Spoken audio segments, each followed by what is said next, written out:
I'm standing on the marble steps of my newly purchased $50 million oceanfront resort, watching my mother and sister drive up in their rental car for what they think is a family reconciliation weekend.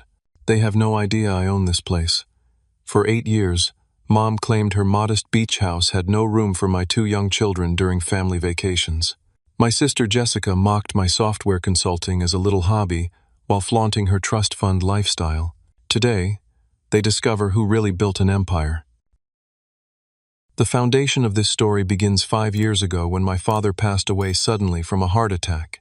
I was 28 then, recently divorced, and struggling to raise my 2 children, Emma, who was 3, and Jake, who was 1. Dad's death shattered our family in ways I never anticipated, but what hurt most was how it revealed the fault lines that had always existed beneath the surface. My mother, Helen, inherited Dad's comfortable beach house in Cape Cod, a charming 3-bedroom cottage that Dad had bought back in 1989 as a fixer-upper. Over the years, he'd transformed it into the family gathering place, where we spent every major holiday and summer vacation. The house held decades of memories, from my childhood sandcastle competitions to teaching my own kids to swim in the shallow tide pools nearby. After the funeral, I desperately wanted to maintain these family traditions for Emma and Jake. They'd lost their grandfather and were dealing with their parents' recent divorce. I thought keeping them connected to family memories might provide some stability in their chaotic little world. The first rejection came that spring when I called Mom excitedly about bringing the kids for 4th of July weekend. I'd already told Emma and Jake about the plans, and they were bouncing off the walls with anticipation. Emma had been practicing her swimming strokes in our apartment complex pool, determined to show Grandma how brave she'd become in the water. Mom's response was like ice water. "William, you know the house barely fits Jessica and her family. Maybe next time." Her tone was dismissive, almost annoyed that I'd even asked. I stood there holding the phone, watching Emma and Jake playing with their toy boats in the bathtub, completely unaware their summer dreams were crumbling. "Mom, I could bring air mattresses. The kids could sleep in sleeping bags. They just want to be part of the family tradition." "It's just not practical, dear. Jessica's 3 children need proper beds, and David needs his rest between his medical conferences." Jessica's children somehow always had reserved spots. Madison, Connor, and little Sophie got the 2 guest bedrooms, while Jessica and her husband David took the master suite. When I suggested that maybe we could alternate years or share weekends, Mom acted like I was being unreasonable. I hung up that night and found Emma standing in the hallway in her pajamas. "Daddy, are we going to see Grandma's beach this summer?" Looking into her hopeful brown eyes, I couldn't bring myself to tell her the truth. "We'll see, sweetheart. Grandma's still making plans." But the rejections kept coming. Memorial Day weekend was booked. Labor Day weekend was reserved for Jessica's family. Even random weekends in August were somehow unavailable. The excuses became a familiar pattern. "It's just not practical, dear." What I didn't know then was that each rejection was carefully calculated.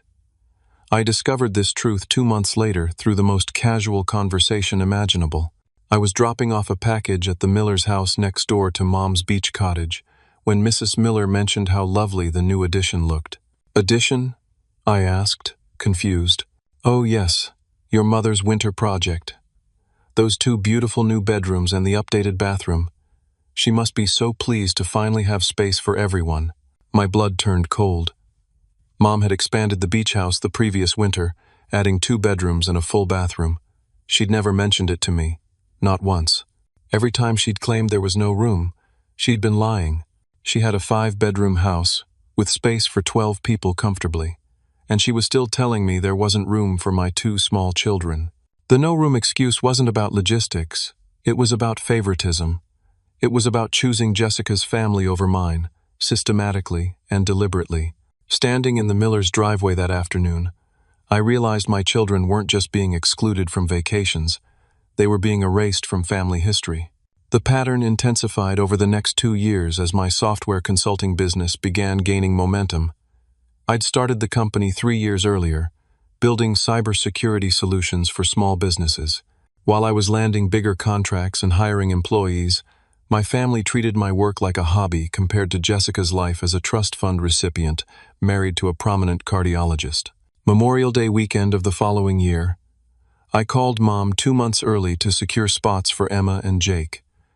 I'd learned to plan ahead, thinking advance notice might help.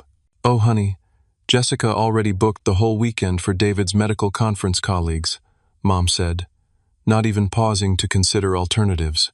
I felt my jaw clench. What medical conference colleagues? David's organizing a networking weekend for the other cardiologists in his practice. Very important for his career development. This was news to me. Jessica had never mentioned David hosting colleagues before. It felt suspiciously convenient. "Mom, couldn't they do this networking at a hotel? This is supposed to be family time." "William, you need to understand that David's career requires certain social obligations. These men earn very substantial incomes, and maintaining those relationships matters." The implication was clear. David's career mattered. Mine didn't.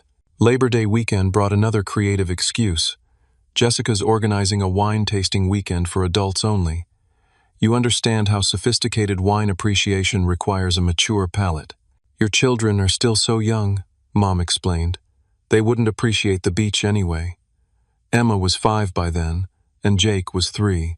The perfect ages for building sandcastles and collecting shells, but apparently too young to appreciate the ocean.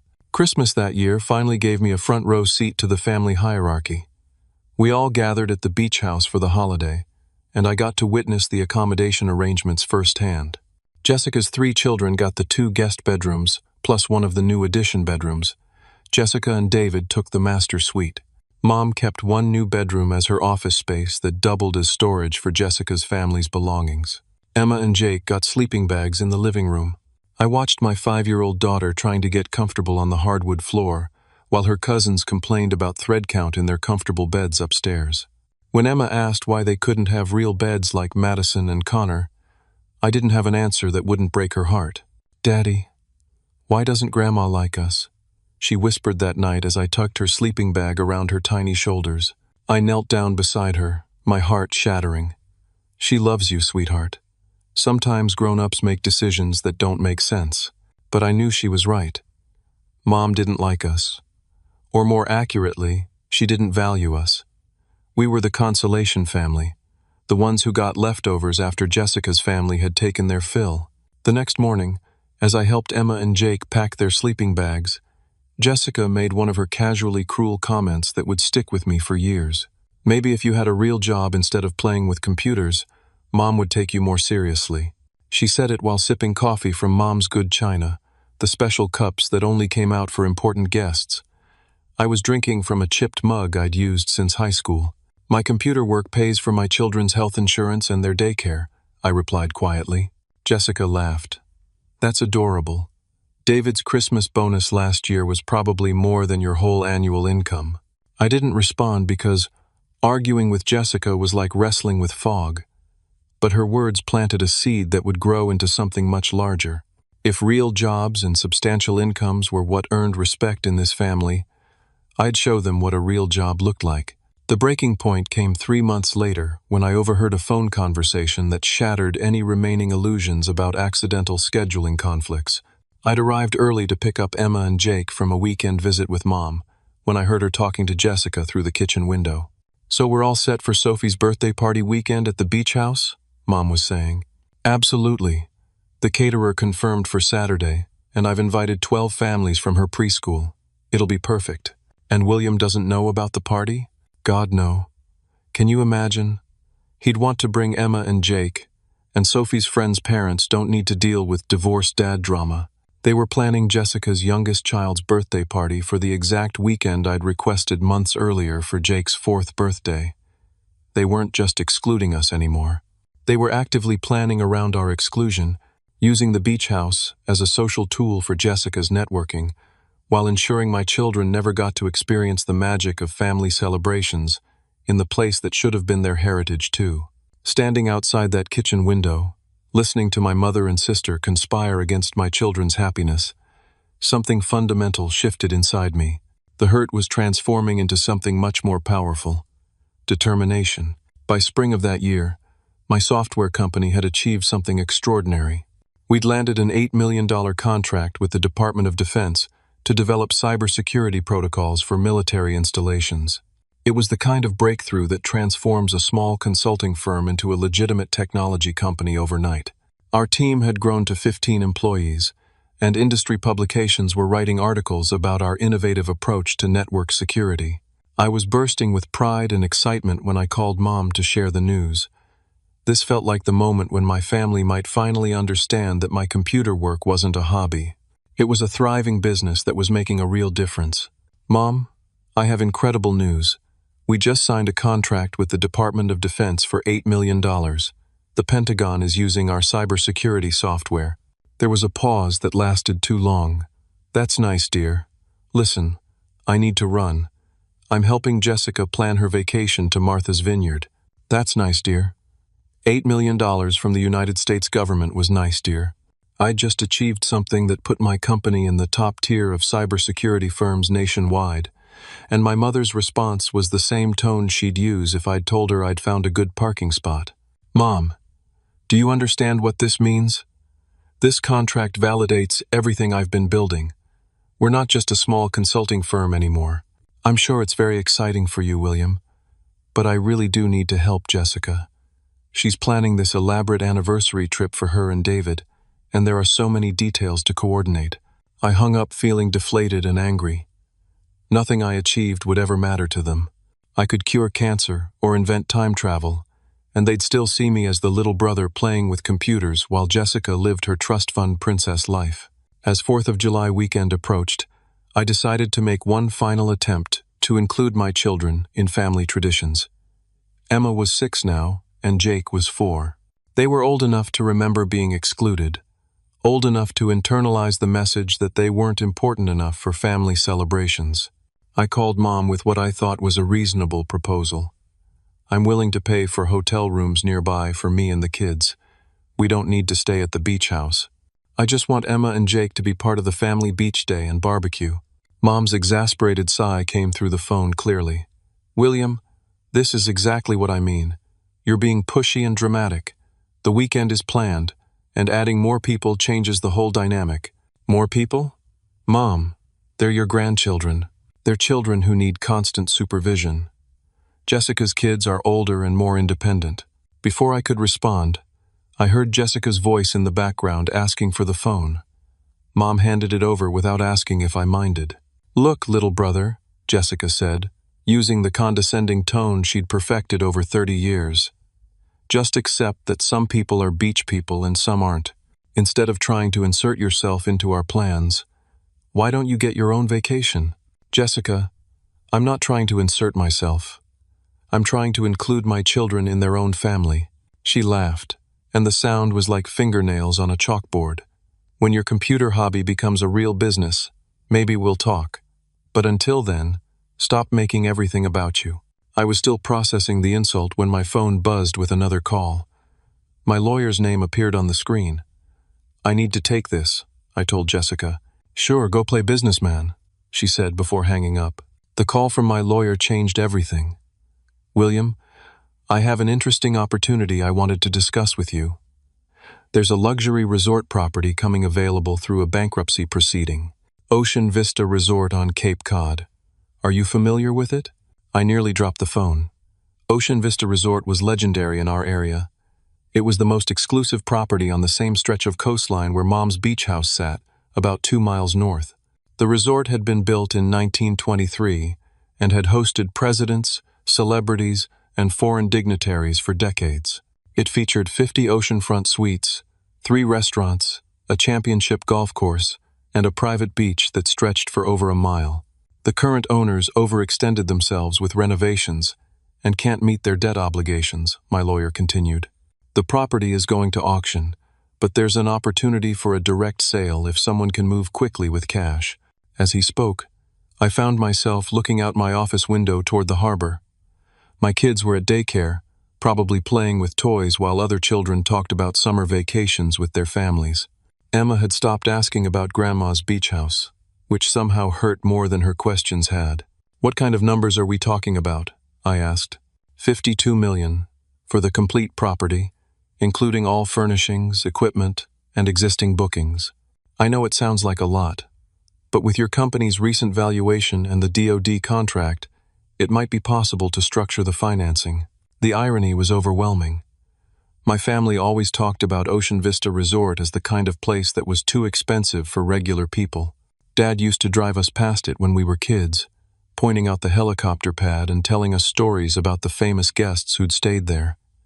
It was the ultimate symbol of luxury and exclusivity in our area, and now I could buy it. I looked at the framed photo on my desk, showing Emma and Jake building a sandcastle in our apartment complex sandbox. They deserved to experience the beach the way I had as a child, the way Jessica's kids did every summer.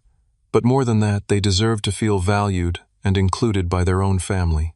Send me the financial details, I told my lawyer. All of them. After hanging up, I sat in my office chair thinking about Jessica's words. Get your own vacation, she'd said. When your computer hobby becomes a real business, maybe we'll talk.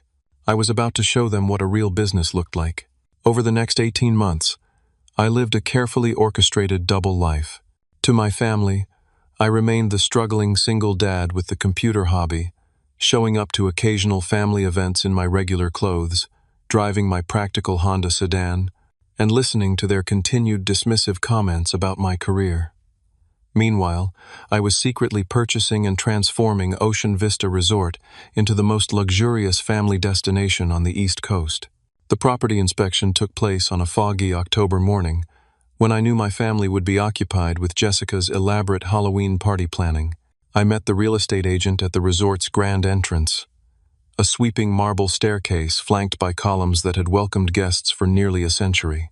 Walking through the property for the first time felt like exploring a forgotten palace. The main building featured soaring ceilings with hand-painted murals, crystal chandeliers from Austria, and hardwood floors that had been carefully maintained since the 1920s.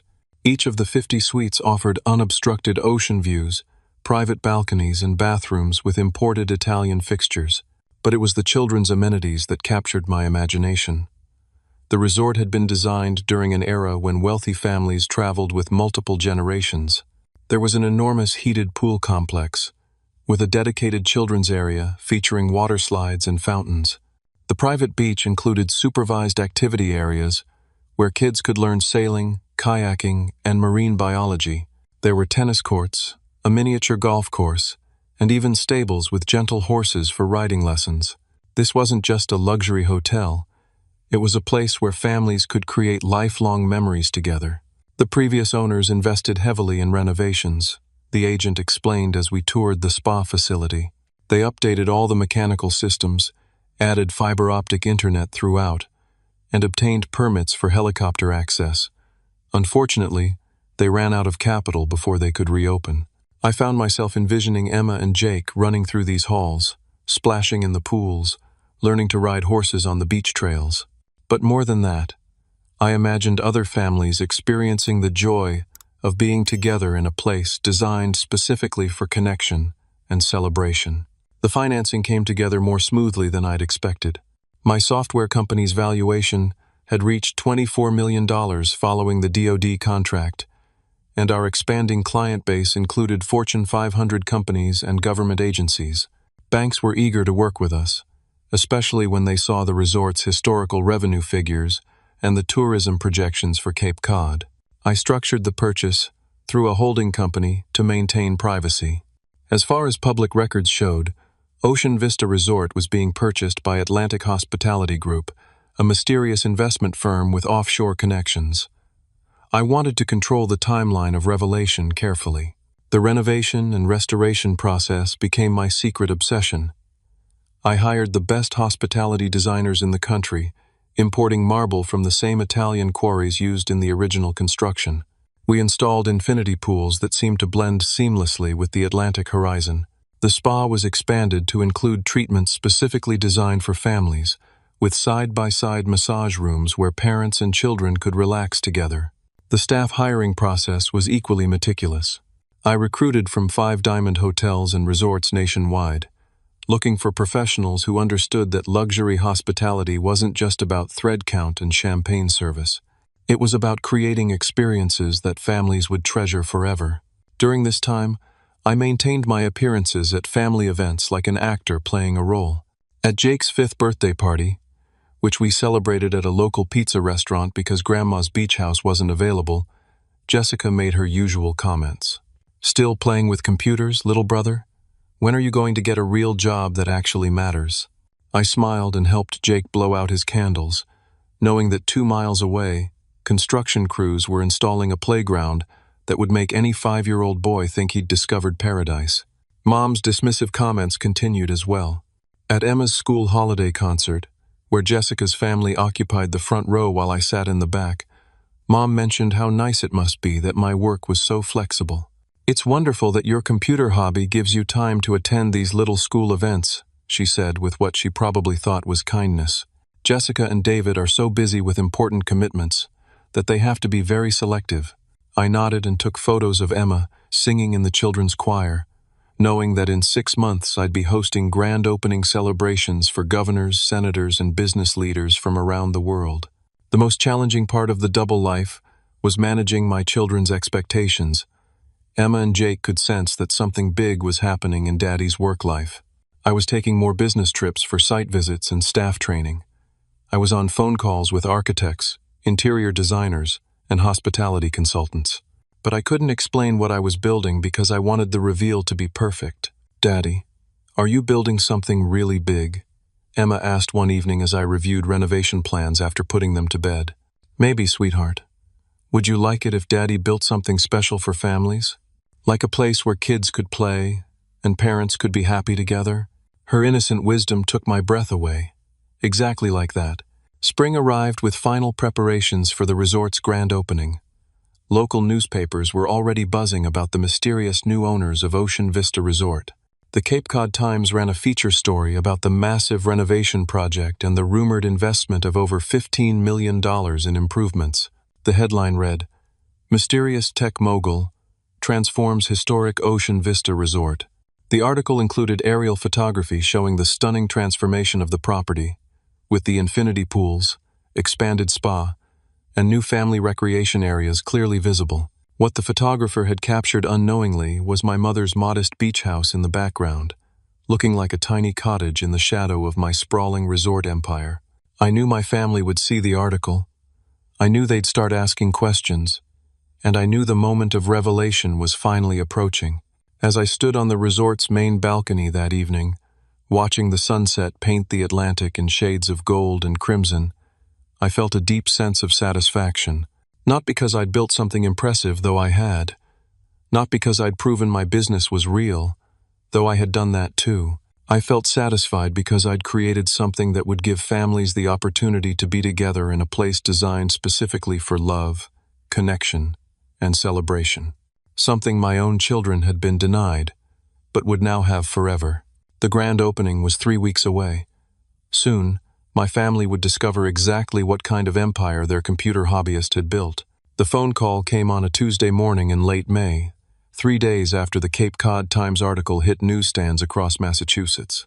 I was in my resort office, reviewing final preparations for our grand opening weekend, when Mom's number appeared on my phone. Her voice was different when I answered, higher-pitched, nervous in a way I'd never heard before. "William, I saw the most interesting article in the newspaper yesterday about Ocean Vista Resort having new owners. Some kind of technology executive who's invested millions in renovations." I leaned back in my leather chair, looking out at the ocean view that would soon welcome our first guests. "That does sound interesting, Mom. What about it?" "Well, the article mentioned the new owner has a software company, and I thought, it couldn't be, could it?" The moment had arrived. After 18 months of secret planning, construction, and preparation, my family was about to discover the truth. I felt surprisingly calm. "What are you asking, Mom?" "William, please just tell me. Are you somehow involved with Ocean Vista Resort?" I paused, thinking about all the times she'd claimed there was no room for my children, all the dismissive comments about my computer hobby, all the evenings Emma and Jake had spent wondering why Grandma didn't want them around. "I'm not involved with Ocean Vista Resort, Mom. I own it." The silence stretched so long I thought she might have hung up.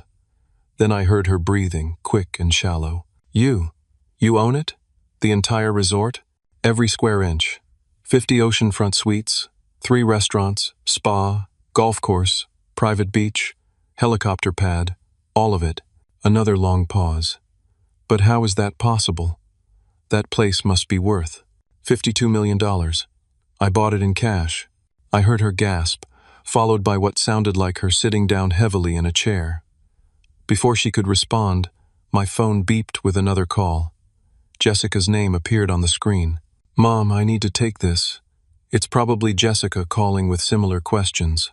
I switched to Jessica's call without waiting for Mom's response. William, what the hell is going on? Jessica's voice was sharp, angry, confused. Mom just called me crying about some newspaper article.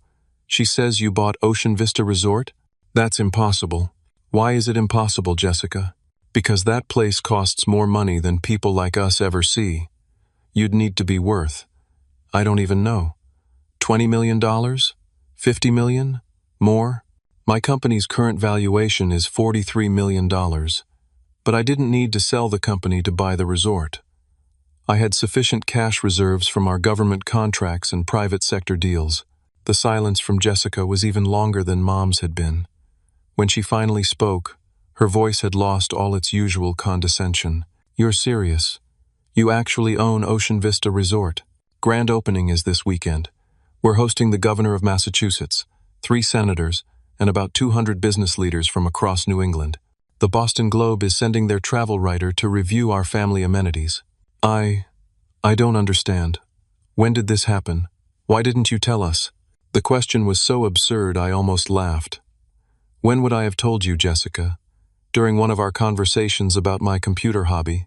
Maybe I should have mentioned it when you were explaining how some people are beach people and some aren't. I could hear her struggling to process this new reality. The little brother with the fake job had somehow become wealthy enough to purchase the most exclusive resort on Cape Cod. William, I think there's been some misunderstanding between us. I've always supported your business. I always believed you'd be successful. Now I did laugh. Really? Because I specifically remember you telling me that when my computer hobby became a real business, maybe we'd talk. I never said that. You said it 3 months ago when I called about bringing Emma and Jake to 4th of July weekend. You told me to get my own vacation instead of inserting myself into your plans. The conversation was interrupted by my assistant knocking on the office door. Mr. William, the helicopter from Boston, is arriving in 10 minutes with the restaurant critics from Food and Wine magazine. I looked out at the helicopter pad where a sleek aircraft was indeed approaching for landing. This was my life now.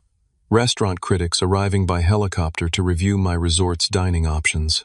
Jessica, I need to go. I have business to handle. Wait, William.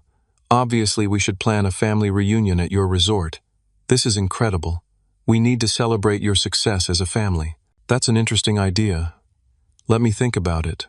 I hung up and immediately called Mom back. She answered on the first ring. William, I owe you an enormous apology. I had no idea your business had become so successful. I'm incredibly proud of what you've accomplished. Are you, Mom? Because for 8 years you've told me there wasn't room for Emma and Jake at family gatherings. Now you want to celebrate my success? That was different. The beach house really was small, and managing multiple families with young children was complicated. The beach house has 5 bedrooms and sleeps 12 people comfortably. I know because I've reviewed the rental listings you post online. Another sharp silence. What rental listings? OceanViewCapeCodCottage.com. You rent the beach house to strangers for $800 per night on weekends when you tell me there's no room for my family. I heard her sharp intake of breath. I'd done my research thoroughly.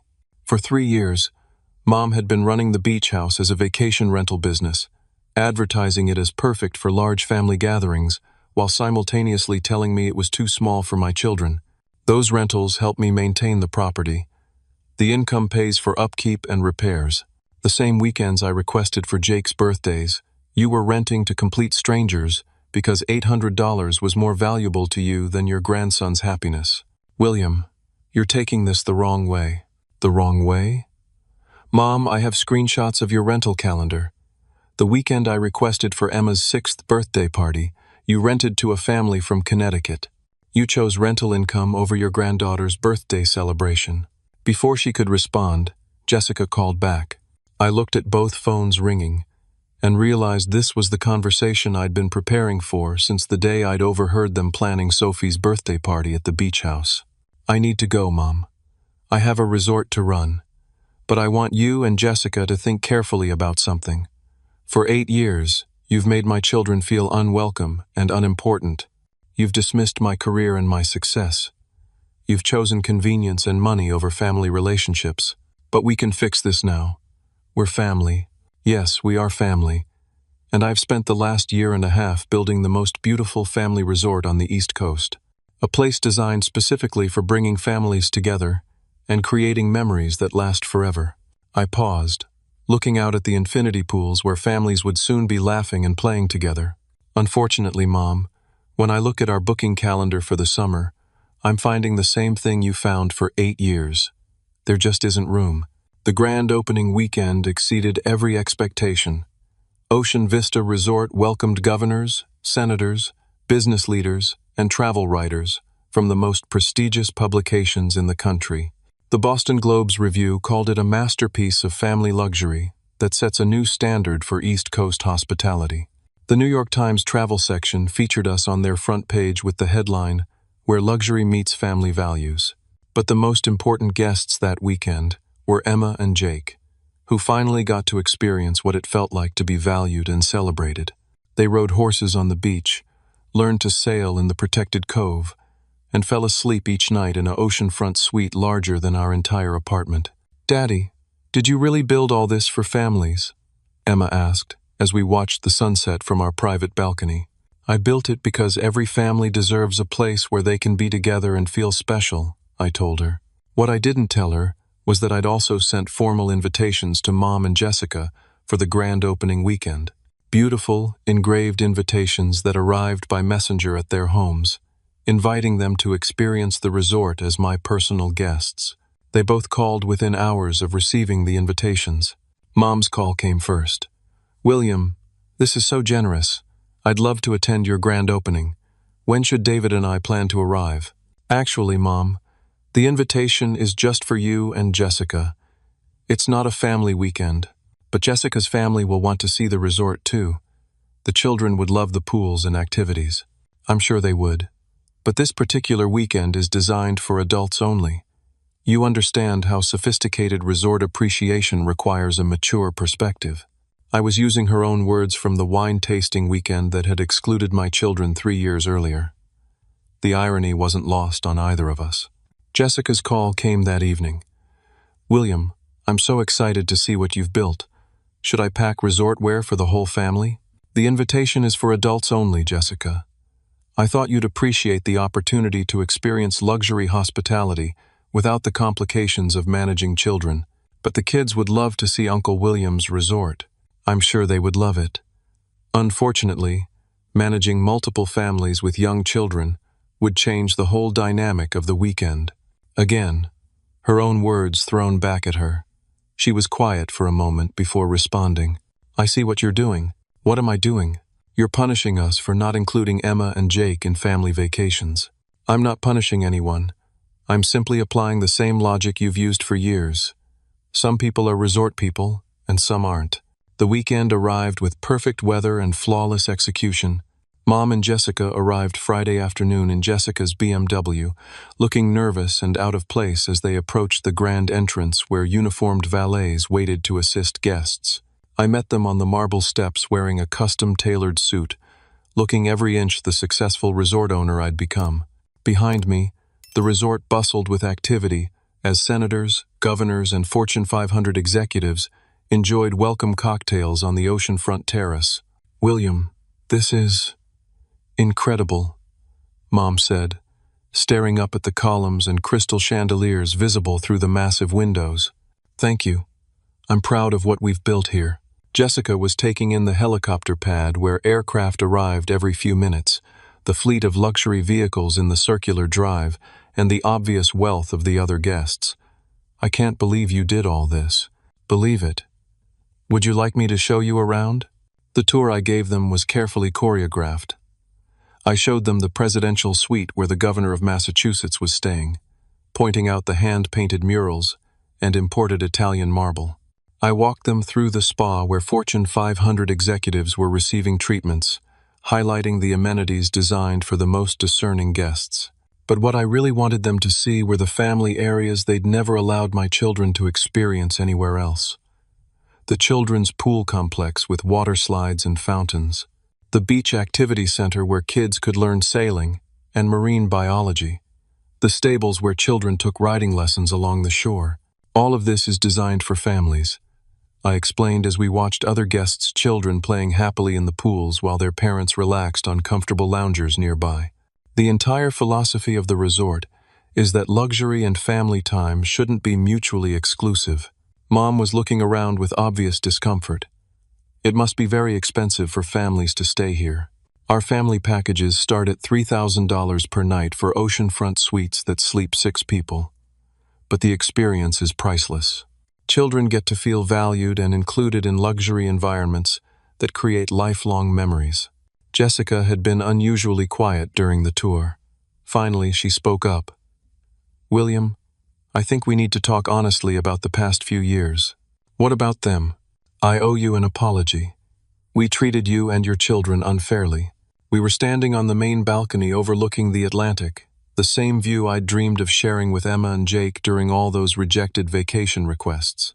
Other families were gathered below us, parents and children creating memories together in a place designed specifically for connection.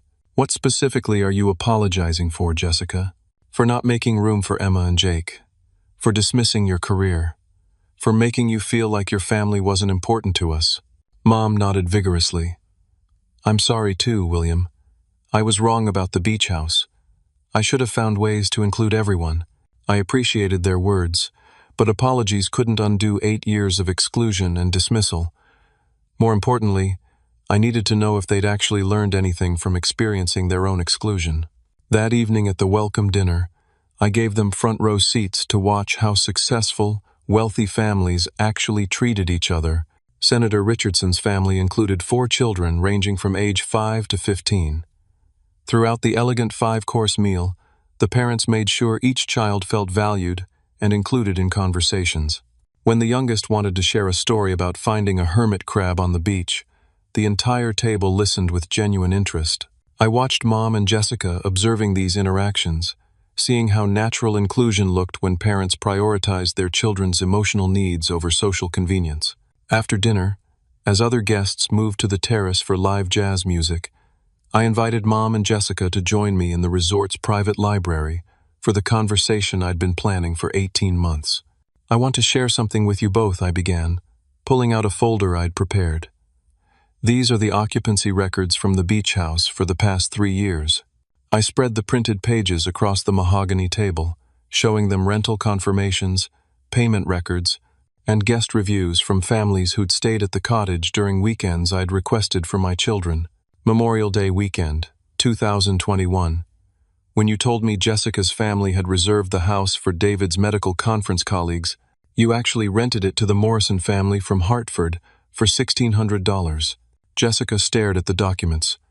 "I never told Mom about any medical conference colleagues." Mom's face went pale. I thought you had mentioned something about David's work. Labor Day weekend that same year, when you claimed Jessica was hosting a wine tasting for sophisticated adults, you rented to a family reunion group from New Jersey. They left a 5-star review, specifically praising how perfect the house was for bringing multiple generations together.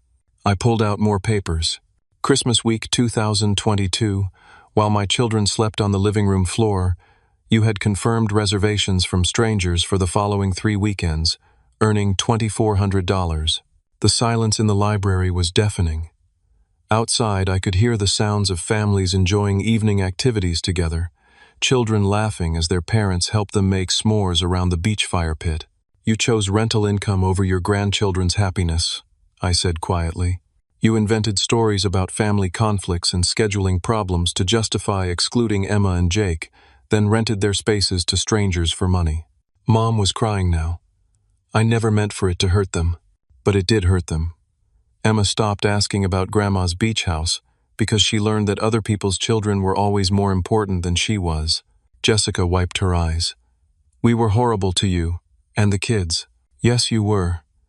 But more than that, you taught my children that family relationships are conditional, that love depends on convenience and profit margins. I closed the folder and looked at both of them directly. So I want you to understand something very clearly. I didn't build this resort to punish you or to show off my success. I built it because every family deserves a place where they can feel valued and included, where children's needs matter as much as adults' convenience. The moment had arrived for the decision I'd been contemplating throughout the weekend. The next morning, I found Mom and Jessica having breakfast alone on the terrace, looking out at the Atlantic while other families enjoyed the beach activities below. They both seemed smaller somehow, diminished by the reality of their behavior over the past 8 years. I approached their table carrying a leather portfolio that contained the future of our family relationships. "I've been thinking about our conversation last night," I said, taking a seat across from them, "and I've made some decisions about how we move forward." Jessica looked up nervously. "William, we meant everything we said about being sorry. I believe you. But apologies don't undo damage, and they don't automatically rebuild trust." I opened the portfolio and pulled out the printed occupancy records one more time. But this time I also included photographs Emma had drawn over the years. Pictures of beach houses with stick-figure families, always showing herself and Jake standing outside while other family members were safely inside. Emma drew these pictures after family gatherings where she felt excluded. This one shows Grandma's beach house with Madison, Connor, and Sophie playing in the waves while she and Jake watch from the road. Mom's tears started flowing again as she looked at her granddaughter's innocent artwork depicting such profound rejection. This one shows Christmas morning at the beach house. Notice how she drew herself and Jake in the living room while everyone else is upstairs in beds. Jessica covered her mouth with her hand. I never realized she was paying such close attention. Children always pay attention. They internalize everything, especially messages about whether they're wanted and valued by their own family. I pulled out another document. "These are the rental reviews from families who stayed at your beach house, Mom. Listen to what the Morrison family wrote. Perfect house for bringing our whole family together. The kids loved having space to play while the adults could relax. We felt so welcomed and included in this beautiful family home." The irony was devastating. Strangers had felt more welcomed in Mom's family home than her own grandchildren ever had. "But here's what I've learned from building this resort," I continued. "Exclusion is a choice, and inclusion is also a choice. Families can choose to make room for everyone, or they can choose to prioritize comfort and convenience over relationships." I closed the portfolio and looked directly at both of them. "I'm choosing inclusion. Not because you've apologized, but because Emma and Jake deserve to grow up knowing that family means making space for each other, no matter what." Jessica looked confused. "What does that mean?" "It means that starting this summer, Ocean Vista Resort will host an annual family reunion weekend. Every member of our family is invited, including David and all the children. Emma and Jake will finally get to experience what it feels like to be welcomed and celebrated by their own family." Mom's face lit up with hope. "Really? You'd do that after everything we've put you through?" "I'm not doing it for you, Mom. I'm doing it for my children, and for Jessica's children too. Madison, Connor, and Sophie deserve to know their cousins. They deserve to understand that family relationships are about love and inclusion, not competition and hierarchy." I pulled out the final document in my portfolio, a beautifully designed invitation for the first annual family reunion weekend. There are, however, new rules for how our family operates. Everyone pays their own way for resort stays, just like any other guests. There are no special family discounts or free accommodations. Jessica nodded. "That's completely fair. Family reunion weekend is planned and hosted equally by all family members. No one person gets to make unilateral decisions about activities or accommodations." "Of course," Mom agreed eagerly. "And most importantly, every child in this family gets treated with equal respect and consideration. Emma and Jake's needs matter just as much as Madison, Connor, and Sophie's needs." I handed them each a copy of the reunion invitation. "This year's theme is Making Room for Everyone. I thought you'd appreciate the irony." Over the following months, something beautiful happened. Our first family reunion weekend wasn't perfect, but it was genuine. Jessica's children got to know Emma and Jake as real people instead of distant relatives they rarely saw. Mom made obvious efforts to engage with my children equally, asking about their school projects and celebrating their achievements. More importantly, I watched my own children begin to heal from years of feeling excluded. Emma started drawing pictures of beach houses where everyone was inside together. Jake stopped asking why some family members didn't like us. The business impact of the resort exceeded all projections. We were booked solid through the next 2 summers, with waiting lists for our family packages. Travel publications featured us regularly as the gold standard for luxury family resorts. But the personal satisfaction went far deeper than financial success. I'd learned that the most powerful response to "there's no room" isn't anger or resentment. It's creating your own space, and then choosing to use that space for healing rather than revenge. The following Christmas, we held our family celebration at Ocean Vista Resort instead of Mom's beach house. This time, every child had their own beautiful room. Every family member felt valued and included, and the conversations were about shared experiences rather than competitions or hierarchies. On Christmas morning, as I watched Emma and Jake opening presents alongside their cousins in the resort's grand salon, Mom approached me quietly. "William, I need to tell you something. Watching you choose forgiveness over punishment, inclusion over exclusion, you've taught me what family leadership actually looks like." "What do you mean?" "I spent years using the beach house as a tool for control and favoritism. You built something 10 times larger and more beautiful, and you're using it to bring people together. That's the difference between managing a family and leading one." Jessica overheard and joined our conversation. "He's right, Mom. William didn't just build a resort. He built a new foundation for how our family relates to each other." The final validation came from an unexpected source. Madison, Jessica's oldest daughter, who was now 13, pulled me aside after dinner. "Uncle William, I want to thank you for including Emma and Jake in everything. I never realized how mean we were being before. They're actually really fun to hang out with." "What made you realize that?" "Emma told me about all the times she drew pictures of beach houses where she and Jake were left outside. It made me feel terrible. I never want any kid to feel like that because of something our family did." Standing there in the resort lobby, surrounded by family members who were finally treating each other with genuine love and respect, I realized I'd achieved something more valuable than business success. I'd broken a cycle of favoritism and exclusion that could have damaged my children's understanding of family relationships for their entire lives. The resort continues to thrive, hosting families from around the world who want to experience luxury hospitality designed specifically for creating connections across generations. But every summer, during our family reunion weekend, I'm reminded of the real reason I built this place. It wasn't to prove my success or get revenge on people who'd hurt me. It was to show my children that when someone tells you there isn't room, you have choices. You can accept exclusion, or you can create inclusion. You can perpetuate patterns of hurt, or you can break them. I learned that sometimes the best way to change people's hearts is to show them their own reflection. When Mom and Jessica experienced exclusion themselves, they finally understood what they'd been doing to my children. But more importantly, when they saw me choose inclusion over revenge, they learned what family leadership actually looks like. Emma is 11 now, and Jake is 9. They're growing up with the unshakable knowledge that they are valued, wanted, and included in their family. They're learning that love means making room for each other, not finding reasons to exclude. And they're building relationships with their extended family based on mutual respect, rather than hierarchy or competition. That's worth more than all the money in the world. Now I want to ask you something.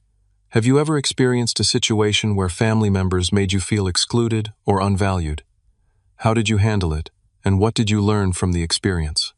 I'd love to hear your thoughts in the comments below. If this story resonated with you, please give it a like to help other people discover it. And if you enjoyed hearing about how families can choose inclusion over exclusion, consider subscribing for more stories about overcoming challenges and building stronger relationships. Don't forget to share this with anyone who might benefit from understanding that sometimes the most powerful response to rejection is creating your own space and choosing to fill it with love. Thank you for listening to my story. And I hope it reminds you that you have more power to change difficult family situations than you might realize. Sometimes the greatest gift we can give our children is showing them that they deserve to be valued and included, and that we're willing to fight for their happiness in creative and constructive ways. May your own family relationships be filled with the kind of love that makes room for everyone.